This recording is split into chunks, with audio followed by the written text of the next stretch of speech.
absolute favorite memories from childhood was laying under the Christmas tree and watching those big twinkling sea lights.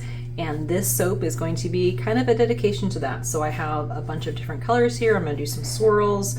I've got a really pretty pearly white, a beautiful glittering gold, an evergreen, a red, and then this purple, which will actually morph into a gray. And then for the lights, these are going to go on top. These are glycerin soaps, and I've got 5 different colors.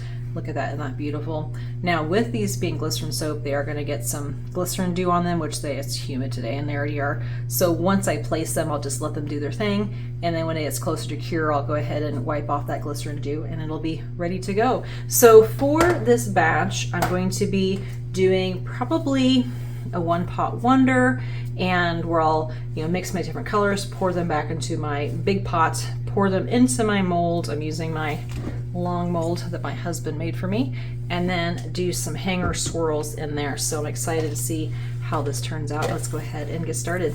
I completely forgot to talk about the fragrance. So the fragrance is fitting for a Christmas tree. It's blue spruce, silver fir, wild berries, and a hint of woodland florals and some citrus. So it's a beautiful scent.